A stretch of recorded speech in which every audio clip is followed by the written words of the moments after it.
Brother வணக்கம். வணக்கம் வணக்கம் பிரதர். நம்ம இது வந்து விருதுநகர் மாவட்டம் அருப்புக்கோட்டை பக்கத்துல இருக்கிற கோபாலபுரம் கிராமந்தல. கோபாலபுரம் கிராமம் தான் இந்த சுதா, இந்த இப்ப அரசு தலைமை மருத்துவமனை அருப்புக்கோட்டையில ஒரு பறையர் சமூக பொண்ணு வந்து உயிரிழந்தாங்கல்ல. ஆமா ஆமா. அவங்க வந்து நிறைய செய்திகள்ல சொல்ற மாதிரி அவங்க வந்து பிரசவத்திற்காக அந்த மருத்துவமனையில சேரல. அதுதான் முதல் உண்மை. இந்த சுதான்ற பொண்ணு வந்து கோபாலபுரம் அரசு ஆரம்ப சுகாதார நிலையத்துல பரிசோதனைக்கு மாசம் மாசம் போய் வர்றாங்க. சரி, ஓகே. இது வந்து 9வது மாசம் அவங்களுக்கு நடக்குது. அவங்களுக்கு பிரசவ தேதியா இந்த கோபாலபுரம் அரசு மருத்துவமனையில மருத்துவர்கள் செவிலியர்கள் குறிச்சு கொடுத்த தேதி ஜனவரி 14. சரி. இதுக்கு இடையில இந்த சுதான்ற பொண்ணுக்கு வந்து நீர்ச்சத்து குறைபாடு இருக்கு, அதனால நீங்க அரசு தலைமை மருத்துவமனை அருப்புக்கோட்டைக்கு போய் அத கொஞ்சம் சரி பண்ணிட்டு மறுபடியும் நீங்க சோதனைக்கு இங்க வரலாமான்னு சொல்லி அனுப்புறாங்க. சரிங்க. அப்ப இந்த சுதான்ற பொண்ணு அவங்க கணவர் கருப்பசாமி எல்லாமே இங்க வந்து அட்மிஷன் ஆகுறாங்க. 11/12/2025 அருப்புக்கோட்டை அரசு தலைமை மருத்துவமனையில சோதனைக்காக தான் அட்மிஷன் ஆகுறாங்க, இந்த நீர்ச்சத்து குறைபாடுக்காக. அப்ப இங்க 2 நாள் இருக்கும்போது 3வது நாள் என்ன சொல்றாங்கன்னா, உங்களுக்கு ரத்த குறைபாடும் இருக்கு, அப்ப ரத்தம் ஏத்தணும்ன்றத சொன்னோன்னா இங்க அதையும் பண்ணிடுறாங்க. எங்க அருப்புக்கோட்டை அரசு தலைமை மருத்துவமனையில ஆமா ரத்தமும் கம்மியா இருக்குன்னு சொல்லி பிளட்டும் ஏத்துறாங்க. ஓகே. அப்ப பரிசோதனை முடிஞ்சா இவங்க ஒரு வாரம் கழிச்சு கூட அவங்க திருப்பி வீட்டுக்கு போகலாம். எப்பயும் போல சோதனைய கோபாலபுரம் அரசு மருத்துவமனை இருக்குல்ல, ஆரம்ப சுகாதார நிலையம், ஆமா, அவங்க ஊர்லயே தொடர்ந்து இருக்கலாம். இதுதான் நடந்திருக்கணும். ஆனா இங்க நடந்தது என்னன்னா, இவங்க பரிசோதனைக்கு வந்தவங்கள 11/12/2025 அட்மிஷன் ஆகுறாங்க. இந்த மருத்துவர்கள் 16/12/2025 ஆரம்ப சுகாதார நிலையத்துல பாக்குறாங்கல்ல, அந்த மருத்துவர்களுக்கோ நர்ஸுகளுக்கோ இவங்க தகவல் சொல்லாம, அங்க ஒரு முன் தகவலும் கேட்காம இவங்களே வந்து இந்த பொண்ணை அறுவை சிகிச்சைக்கு தயார்படுத்துறாங்க. அதாவது பிரசவத்துக்கு தயார்படுத்திட்டாங்க. வெறும் வந்து பரிசோதனைக்கு போன பொண்ணுதான். ஓ சரி. அப்ப இவங்க அருப்புக்கோட்டை அரசு தலைமை மருத்துவமனையில பிரசவத்துக்காகவே இந்த பொண்ணை வந்து, எம்மா இன்னைக்கு உனக்கு ஆபரேஷன், அதனால வீட்டுல யாரும் அவன் கூட இருக்குது அப்படின்றப்ப எங்க வயசான தாயார் கூட இருக்காங்க, வீட்டுக்காரர் வந்து இந்த மாதிரி கூலி தொழிலாளர் தான், பெயிண்ட் அடிக்க வேலைக்கு போறதுனால வேலைக்கு போயிருப்பாருன்னு சொல்றாங்க. இல்ல உடனே வர சொல்லுங்க, நம்ம இன்னைக்கு வந்து ஆபரேஷன் பண்ணி ஆகணும்னு தகவல் அவருக்கு ஒரு 11 மணிக்கிட்ட போகுது. Okay okay. அதுக்கப்புறமா அவங்க சுதாவோட கணவர் கருப்பசாமி வந்து அவசர கதியில கையெழுத்து வாங்கப்பட்டு அங்க சிசேரியன் நடக்குது. எப்பயுமே ஒரு கர்ப்பிணி பெண்ணுக்கு அறுவை சிகிச்சை செய்ய போறாங்கன்னா முதல் நாள் இரவு கிட்டத்தட்ட ஒரு 10 மணியோடய சாப்பாடு தண்ணி எல்லாம் நிப்பாட்டிடுவாங்க. இது எல்லாருக்குமே தெரிஞ்சதுதான். வயிறு வந்து எம்டியா இருக்கணும், அதனால இனிமா உட்பட கொடுத்து காலையில ஒரு 5:30 அந்த 8 மணிக்குள்ள கூட பண்ணலாம். ஆனா இந்த கர்ப்பிணி பெண் சுதா காலையில எப்பயும் போல சாப்பிட்டு இருக்கிறாங்க, சாப்பாடு சாப்பிட்டு இருக்கிறாங்க. அந்த டிஃபன் வந்து காலையில வெளியில வாங்கி கொடுத்துருக்காங்க, இவங்க டிஃபன் சாப்பிட்டு இருக்காங்க, டீ குடிச்சிருக்கிறாங்க, வடை சாப்பிட்டு இருக்கிறாங்க. இப்படி சாப்பிட்ட ஒரு பொண்ணை இந்த மருத்துவர்கள் கவனக்குறைவா பரிசோதனை செய்யாம அறுவை சிகிச்சைக்கு அவங்க வந்து ஆரோக்கியமா இருந்திருக்காங்க. ஆமா, அவங்களுக்கு எந்த ஒரு நோயும் கிடையாது, எந்த இதுவும் கிடையாது, நல்ல ஆரோக்கியமான பொண்ணு. அந்த எப்படின்னா அந்த அறுவை சிகிச்சை செய்வதற்கு முன்னாடி வந்து ஆரோக்கியமா இருந்திருக்காங்க, நல்லா பேசியிருக்காங்க. ஆமா, நல்லா அந்த அவருடைய செயல்பாடு நல்லா இருந்திருக்கு. இவங்க கீழே வார்டுல இருந்து பெட்ல இருந்து மாடிப்படி ஏறிதான் அந்த பிரசவ அறைக்கு அறுவை சிகிச்சைக்கு நடந்துதான் போயிருக்காங்க. இல்ல ஒரு சோர்வாவோ இல்ல வேற மாதிரியாக இருந்திருக்காங்க, ஒண்ணுமே கிடையாது. நல்லா எப்பயும் போல ஹெல்த்தியா தான் இருக்காங்க. கணவரோட சிரிச்சு பேசிதானே போயிருக்காங்க. Okay okay. கூட கணவர் இருந்தாரா? கணவர் இருந்திருக்காரு. Okay okay. தகவல் சொல்லிடுறாங்க, அவரு வந்துடுறாரு. அப்ப எல்லாம் இருந்துதான் நமக்கு என்ன குழந்தை பிறந்தாலும் பரவாயில்லைங்கன்னு சொல்லி சந்தோஷமா போனவில்லை. ஓகே. கிட்டத்தட்ட பிரசவம் முடிஞ்சிருச்சு, உங்களுக்கு ஆண் குழந்தை பிறந்திருக்கு சொல்லி குழந்தை எல்லாம் காட்டி இருக்கிறாங்க.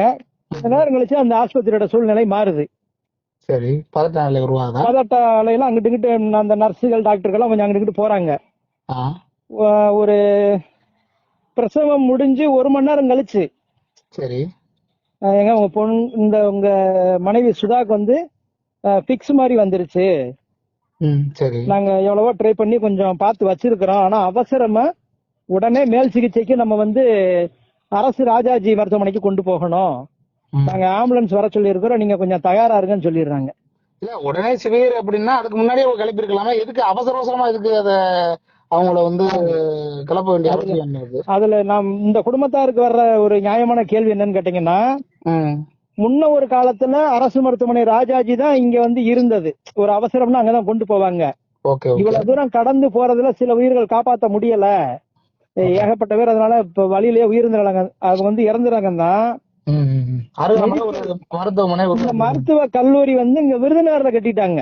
அரசு தலைமை மருத்துவமனை மற்றும் மருத்துவ கல்லூரி விருதுநகர்ல வந்தாச்சு. அப்ப இங்கதானே கொண்டு போயிருக்கணும். ஆமா, இவங்க மதுரைக்கு ராஜாஜிக்கு கொடுக்க வேண்டிய அவசியம் என்ன இருக்குது? அதையும் அந்த டியூட்டில இருந்த டாக்டரே கொண்டு போறாரு ஆம்புலன்ஸ்ல.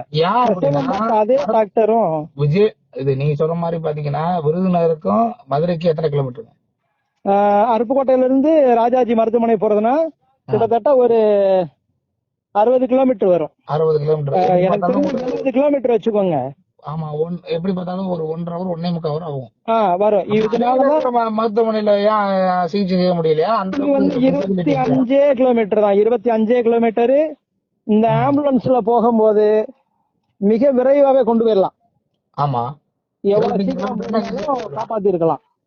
ஓகே, அத செய்யல. இப்ப சம்பந்தப்பட்ட உறவினர்கள் யாரும் சொல்லலையா? என் பக்கத்துல இருக்கிற இந்த மருத்துவ அந்த டாக்டர்ஸும் நர்ஸும் விரட்டினதுலயே பையடு அது வண்டி வந்துகிட்டு இருக்கு, கிளம்புன்னு இவங்க அவசர கதியில பதட்டத்துல என்ன செய்யும் தெரியாம வண்டி ஏறிடுறாங்க. இன்னும் நல்லா இருந்தாலும் இப்படி சீரியஸ் சொல்றாங்களேன்ற பதட்டத்துல ஏறிடுறாங்க. சரி, பைபாஸ்ல ஆம்புலன்ஸ் போறப்போதான் இவங்க அந்த எலியார்பத்தின்ற இடத்துல போய் தான் சொல்றாங்க இறந்ததா சொல்றாங்க. எவ்வளவோ முயற்சி பண்ணணும், எங்களால முடியல, இறந்துட்டாங்கன்ற தகவல் எலியார்பத்தில போய் சொல்றாங்க. ஆனா விருதுநகருக்கு எத்தனை கிலோமீட்டர்? அது சம்பந்தமே இல்ல. விருதுநகர் நமக்கு பக்கம் 25 கிலோமீட்டர்ல இந்த பக்கம் இருக்கு. 25 கிலோமீட்டர் பக்கம் இருக்கக்கூடிய அங்க இருக்கக்கூடிய மெடிக்கல் காலேஜ் இருக்குது, அங்கேயே கொண்டு போய் விட்டுருக்கலாமே. எதுக்கு இவ்வளவு தூரம் உயிர் போகணும்? மறைக்கிறக்காண்டி எதுவும் பண்றாங்களா? இல்ல இவ்வளவு தூரம் நாடகம் ஆடி அதை வந்து அப்படியே நுப்பாட்டணும் அப்படின்னு பண்ணிருக்காங்களா அப்படின்னு? அதுதான் உண்மை. இதை ஏதாவது மறைக்கணும். ஏன்னா இந்த மாவட்டத்திலேயே இந்த பாடி இருக்கக்கூடாது. வழக்க திசை திருப்பதற்காக போடப்பட்ட நாடகம். விருதுநகர் மருத்துவ கல்லூரியில இந்த உடலை வச்சிருந்தா விருதுநகர் சரகம் முழுக்கமே இந்த பறையர் சமூக மக்கள் அதிகம். அப்ப தமிழ்நாடு கொந்தளிக்கிற அளவு பிரச்சனை வெடிக்கும், போராட்டங்கள் வெடிக்கும். அப்ப பக்கத்து மாவட்டத்துல கொண்டே போட்டாச்சுன்னா இவங்களால அங்க வந்து ஒரு வலுவான போராட்டத்தை எடுக்க முடியாது. இவங்களுக்கான நீதி அங்க கொஞ்சம் இதாகும். பெரியார்பட்டியில வந்து இறந்து போயிட்டாங்க, அதுக்கப்புறம் என்ன நடந்தது? இறந்துடுறாங்கன்னா இவங்க பாடிய போய் ராஜாஜில நேரா அந்த பிரேத பரிசோதனை அறிக்கை கொண்டு போயிடுறாங்க. நாங்க வேற எதுவும் பண்ண முடியாது, நீங்க அறுவை சிகிச்சை பண்ணி வாங்கிக்கங்கன்னா இவங்கிட்ட எந்த ஒப்புதலும் வாங்கல, எதுவும் சொல்லல. எங்க இருக்காது அந்த பிரேத பரிசோதனை? மதுரை ராஜாஜி மருத்துவமனையில மதுரைக்கு போயிட்டாங்க. மதுரை கொண்டு போயாச்சு உடம்ப. குடும்பத்தார்கிட்ட சொல்லாமலேயே போஸ்ட்மார்டம் நடக்குது. டைரக்டா இறந்தது தெரிஞ்சவங்க நேரம் மார்ச்சுவரி போயாச்சு. இவங்கள்ட்ட சொல்லாமே பிரேத பரிசோதனையும் பண்ணியாச்சு. எல்லாத்தையும் முடிச்சுட்டு கணவர் போலையா? அவரும் இருக்காரு. இந்த பொண்ணோட உறவுமுறையில அக்கா வேணும், அவங்களும் இருக்காங்க. கையெழுத்தும் கேட்கல, இவங்கிட்ட அந்த தகவலும் சொல்லல. போஸ்ட்மார்டம் பண்ணி எல்லாம் முடிச்சுட்டு நீங்க பாடியை வாங்கிக்கங்கன்னு இருக்காங்க. அப்பதான் இவங்க முடியாது, நீங்க எல்லாமே நீங்களே பண்ணிட்டு இப்ப இப்படி எல்லாம் பண்ணி எங்கள்கிட்ட உடம்ப மட்டும் கொடுத்தா நாங்க வாங்க முடியாதுன்னு சொல்லிதான் அவங்க போராட்டத்தை முன்னெடுத்தாங்க. இந்த சுதாவோட இறப்புல எங்களுக்கு உண்மை தெரிஞ்சாகணும், நாங்க உடம்ப வாங்க முடியாதுன்னு சொல்லிட்டாங்க. யாரு போராட்டம் உருவாங்க இது செயல்பட்டாங்க? நம்ம பறையர் சமூக சார்ந்த ஆட்கள் பண்ணாங்களா? இல்ல இதுல வந்து பறையர் சமூகத்துக்கான கட்சின்னு சொல்லக்கூடிய ஒரு கட்சி முதல்ல பண்ணுனாங்க. அவங்கதான் முதல்ல முன்னெடுத்தாங்க. விருதுநகர் மாவட்ட ஆட்சியர் அலுவலகத்துல வாசல்ல வந்து முன்னெடுத்தாங்க. யாருன்னு தெரிஞ்சுக்கலாமா? இல்ல அந்த கட்சியினுடைய பேர் சொல்ல விரும்பல, அதுல ஒரு பின்னடைவு செய்தி இருக்கு, அதனாலதான் அந்த கட்சி பேர் சொல்ல விரும்பலன்னு நான் சொல்றேன். கலெக்டரை முதற்கண்டு சந்திச்சு அன்னைக்கு குடும்பத்தார வச்சு பேசினாங்க. ஆனால் மறுநாள் காலையிலேயே கட்சியினுடைய தலைமையில இருந்து பேசியிருக்கிறாங்க, உங்களுடைய நீதி உறுதியாகும், உங்களுக்கான நிவாரணம் எல்லாம் தலைவர் வந்து பேசி தர சொல்லி இருக்கிறாங்க, வாங்க கலெக்டரை சந்திக்கணும்னு கூட்டு போயிட்டு பாதிக்கப்பட்ட குடும்பத்தார பக்கத்துல இன்னொரு அறையில வச்சுக்கிட்டே இவங்க விலை பேசி இருக்கிறாங்க. யார் யாரும்? முக்கிய கட்சி நிர்வாகிகள், மாவட்ட பொறுப்புல மாநில பொறுப்புல இருக்கிறவங்க. இந்த குடும்பம் நாங்க சொன்னாதான் கேட்கும், இவங்க வந்து எங்க கட்சியில இருக்கிறாங்க, தலைவர் உட்பட இந்த குடும்பத்துக்காக இதெல்லாம் செய்யணும்னு சொல்லி எங்களுக்கு சொல்லி தெளிவான தகவலை சொல்லுங்க. ஏன்னா அது தெளிவான தகவல். யாரு ஆப்போனன்ட் யாருன்னு சொல்லாதானே உங்களுக்கு ஒரு இல்ல நம்ம என்னன்னா அந்த கட்சியினுடைய பேரை சொல்ல நான் விரும்பல. அந்த கட்சி சொல்லுவாங்க. எதுக்கு இதுல இருக்கக்கூடிய பேசக்கூடிய நபரை சொல்லலாம்ல? இல்ல அவங்க பேர்களை நான் அதான் சொல்றேன். நான் சொல்ல விரும்பல. ஏன்னா அது நம்ம சொல்றது உண்மைதான். ஆனா அது அவங்க வந்து தொடர்ச்சியா எந்த விஷயங்கள்ல அவங்களுடைய கட்சி அடையாளத்தையோ தனிநபர் பேரடையாளத்தையோ சொன்னோம்னா அவங்க வந்து கொலை மிரட்டல் கொடுப்பாங்க. அல்லது தொடர்ச்சியா சமூக வலைதளங்கள்ல நம்மளை வந்து அவதூறு பரப்புவாங்க. இது அவங்க வாடிக்கையை வச்சுக்கிட்டாங்க. அவங்களுக்கான ஆயுதம் மாதிரி அதை பயன்படுத்துறாங்க. அப்ப பாதிக்கப்பட்ட நாங்க கேள்விப்பட்டதோட இப்ப இருக்கக்கூடிய ஒரு அமைச்சர் வந்து இதை தலையிட்டு நம்ம சமூகத்துக்காக போராடி கொண்டிருக்கிறோம் அப்படின்ற ஒரு நபர் கட்சியில வந்து அணுகுமுறை பண்ணி அதை வந்து பஞ்சாயத்து பண்ணதான் நான் கேள்விப்பட்டேன். அதுதான் நான் திரும்ப கேட்கிறேன். வேற ஒண்ணு. திமுகவினுடைய முக்கிய அமைச்சர் இந்த பட்டியல் சமூக பறையர் கட்சின்னு சொல்லக்கூடிய ஒரு நட்சத்திர கட்சி முக்கிய பிரமுகர்கிட்ட பேசி, நீங்க கூட்டணியில இருக்கிறீங்க, நீங்களே இப்படி பண்ணலாமா, அரசுக்கு எதிராக அப்படி பண்ணலாமா, கொஞ்சம் சுமூகமா முடிச்சு கொடுங்கன்ற மாதிரி பேசிட்டாங்க. சரி, ஓகே. அதன் அடிப்படையில நபர்களுக்கு வந்து பேச்சுவார்த்தை நடத்தல. இவங்க 2 பேரும் வந்து பேச்சுவார்த்தை நடத்திக்கிட்டு ஊருக்குள்ள ஒரு சமாதானம். ஆமா, ஓகே, சரி. பண பேரம் பேசப்படுது. அந்த குடும்பத்தாருக்கு தெரிஞ்சு போச்சு. சரி. அப்ப நமக்கான நீதி அவங்க கேட்கல, இவங்க தனிப்பட்ட முறையில சம்பாதிக்கிறதுக்கான நிதி விஷயமா பேசத்தான் நம்மள ஆயுதமா பயன்படுத்திட்டாங்கன்னு வந்துடுறாங்க. சரி, ஓகே. இல்ல நான் கேள்விப்பட்டேன், சம்பந்தப்பட்ட நபர்கிட்டயே வந்து பாத்தீங்கன்னா எங்களுக்கு அது வாங்கி கொடுங்க இது வாங்கி கொடுங்க ஒரு வேண்டுகோள்லாம் வச்சாங்க. அது வந்து உண்மைதான். அது உண்மைதான். அவங்க பாதிக்கப்பட்ட மக்கள்கிட்ட வந்து எங்களுக்கு அதுக்கு பைசா கொடுங்க இதுக்கு பைசா கொடுங்கன்னு கேள்விப்பட்டது மாதிரி. ஆமா, அதாவது இந்த கருப்பசாமி தன்னுடைய மனைவிய பறி கொடுத்துட்டாரு. மனைவி இறந்தாச்சு. பிறந்த பச்சை குழந்தைய கையில அந்த ரத்த வாடை மாறாம வச்சுக்கிட்டு நிக்கிறாரு. அந்த சூழ்நிலையில இதே நட்சத்திர கட்சியில முக்கிய பிரமுகர்கள்லாம், தம்பி உங்க மனைவிக்காக நாளைக்கு நாங்க வந்து ஆர்ப்பாட்டம் நடத்த போறோம், கிட்டத்தட்ட இத்தனை வாகனங்கள்லாம் நாங்க ஆளுகளை ஊர்கள்ல இருந்து கூப்பிட்டு வரணும், அப்ப இந்த வாகன செலவு, வரக்கூடிய நபர்களுக்கு சாப்பாடு சாராய செலவு, இதெல்லாம் கொஞ்சம் நீங்க பாத்து உங்களால முடிஞ்ச அளவு கொடுங்க, நாங்க மத்தத நாங்க பாத்துக்கிறோம். சமூகம் இப்ப இந்த கட்சி கிட்ட போனா நம்மளுக்கான நீதி கிடைக்கும் அப்படின்ற ஒரு போக்குல இந்த மக்கள் வந்து பாதிக்கப்பட்ட மக்கள் வர்றாங்க. பாதிக்கப்பட்ட மக்கள்கிட்ட இந்த பேரம் பேசுவது வந்து சரியா அது என்ன சொல்றதுன்னா மிகவும் கண்டிக்கத்தக்க ஒரு செயல். ஏன்னா இந்த சமூகத்துக்காக கட்சி வச்சு நடத்துறாங்க, இந்த சமூக மக்களுக்காக களத்துல நிக்கிறோம்னு சொல்றாங்க. தன்னெழுச்சியான போராட்டத்தை தானே முன்னெடுத்திருக்கணும். உண்மை. தன்னெழுச்சியான போராட்டத்தை முன்னெடுத்து இந்நேரம் அவங்க இதுக்கான ஒரு முடிவு கிடைச்சிருக்கணும் சொல்லி அவங்க போராடி களத்துல நின்றுக்கணும். இவங்க அந்த பணம் தரல அப்படின்னு உடனே அப்ப உங்க பிரச்சனை நீங்களே பாத்துக்கங்க, நாங்க இதுல தலையிட மாட்டோம், தலைவர்கிட்ட சொல்லிடுறேன்னு விளையிடுறாங்க. ஒதுங்கிட்டாங்க. அப்படியே நேரடியா சொல்லிட்டே விளையிட்டாங்க. அப்ப ஏன் அப்படின்னா நான் இப்படி எடுத்துக்கலாமா விஷயத்த? எப்படின்னா இவங்க எந்த சமூகத்துக்கு கட்சி வச்சு நடத்துறாங்கன்னு எங்களுக்கு புரியல. அந்த கட்சியினுடைய தலைவருமே இன்னைக்கு தேதிக்கு மதுரையில நடக்கக்கூடிய ஒரு புஸ்தக வெளியீட்டு விழால கலந்துகிட்டாங்க. அதே வழியில விருதுநர் வழியில தான் போயிருக்காங்க. ஆமா, நம்மளுக்கு தெரியுது, அது வழியில தான் போயிருக்காரு. அப்ப அந்த விஷயத்த ஏன் வந்து கொண்டு போய் சேர்க்கல தலைமையில? அந்த பாதிக்கப்பட்ட குடும்பத்தார நேர்ல சந்திச்சு ஒரு ஆறுதல் சொல்லி, உங்களுக்காக நான் இருக்கேன், எங்க நிர்வாகி எவனோ ஒருத்தன் தப்பு பண்ணிருக்கிறான், அவன் மேல நான் கட்சி ரீதியா நடவடிக்கை எடுக்கிறேன், ஆனா நாங்க இருக்கிறோம், நீங்க கவலைப்படாதீங்கன்னு மற்ற நிர்வாகியை வச்சு அவர் அந்த குடும்பத்துக்கு உதவி செஞ்சிருக்கணும். இல்ல மற்ற நிர்வாகி இப்ப சக நிர்வாகியே வந்து அந்த அம்மாட்ட பேசின ஆடியோவும் நம்மள்ட்ட வந்து வந்துச்சு. கண்டிப்பா. ஏன்னா அந்த விசிகால இருக்கிற மாதிரி சொல்றாங்க, இப்பெல்லாம் நடந்திருக்காப்பா என்னமா ஏதுமான அப்படின்ட்டு விசாரிச்சதே நம்மளுக்கு தெரிஞ்சிச்சு. என்கிட்டயுமே அந்த என்னன்னா இவங்க வெளிப்படையாவே பேசுறாங்க. எப்படின்னா இப்ப மாவட்ட நிர்வாகி என் தலைமையில தான் அந்த பிரச்சனையை நான் முடிச்சு வச்சேன்ற மாதிரி காட்டணும். அப்ப அவருக்கு ஒரு வருமானம். அப்ப அந்த வருமானம் அவனுக்கு மாவட்டத்துக்கு போயிடக்கூடாது, நான் மாநிலம், நான் தான் முடிச்சு வச்சு நான் தான் சம்பாதிப்பேன்னு மாநிலம். இதே மாதிரிதான் ஒன்றியம். அப்ப ஒவ்வொரு பதவியில இருக்கவங்களும் நான் இருந்து முடிச்சு வச்சு நான் அந்த பணத்தை சம்பாதிக்கணும்ன்ற போட்டி தான் அங்க இருக்கே தவிர ஒரே கட்சியின் தலைமையில இருக்கக்கூடிய நிர்வாகிகளுக்குள்ள ஒத்துமை இல்ல. வரப்போற உனக்கான்னு இல்ல யாரு சம்பாதிப்பா அப்படின்ற ஒரு போட்டி இருக்குது. போட்டி தான் அங்க நடக்குது. சமூகத்துக்கான அந்த நீதி கிடைக்கணும் அப்படின்னு நினைக்கிறேன். கிடையாது. அந்த குடும்பத்தார் கண்ணால நேராவே பாத்துட்டாங்க. இப்ப நிலவரம் எப்படி இருக்குண்ணா? அது இப்ப அந்த பாடி வாங்கிட்டாங்களா? அந்த உடல் வந்து வாங்கப்படல. இந்த நிமிடம் வரை அரசு ராஜாஜி மருத்துவமனையில அந்த ஃப்ரீசர் பண்ணி வச்சிருக்காங்க. சரி, அடுத்த கட்டமா இந்த வழக்குல வந்து பாதிக்கப்பட்ட குடும்பத்தார் சமூக விழிகள் நிறுவனத்துக்கு எங்களை நாடி வந்தாங்க, எங்களோட நிறுவனத்தை நாடி வந்தாங்க.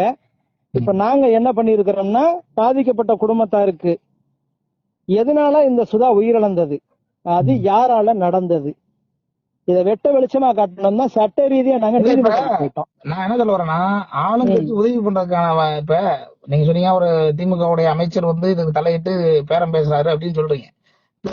நேரடியா அந்த குடும்பத்தார் போய் சந்திச்சாங்க. மருத்துவருக்கும் இப்ப இவங்க வந்து உள்ள வந்து ஆளுங்கட்சி உள்ள பேசுறதுக்கும் என்ன சம்பந்தம் இருக்கு? இவங்க வந்து உறவினர்களா? கிடையாது, அதெல்லாம் ஒண்ணும் கிடையாது. மருத்துவர்கள் உறவினர்கள் மட்டும் கேள்விப்பட்டனே. மருத்துவர் உறவினர் தான். அதனால வந்து இவரை பேச வந்திருக்காரு இந்த அமைச்சர் வந்து. அது சார்பா என் சொந்தக்காரன் ஏதோ தெரியாம மாட்டிட்டா கொஞ்சம் அதை பெருசுபடுத்தாதீங்கன்ற மாதிரி அமைச்சர் உத்தரவு போட்டிருக்காரு. அது மாதிரி கூட்டணி கட்சிக்கு பங்கம் விளைவிச்சிடக்கூடாது அப்படின்னு இவங்க அங்கேயும் போயாச்சு. இந்த அமைச்சர் பிறந்த ஊர் கோபாலபுரம் தான்.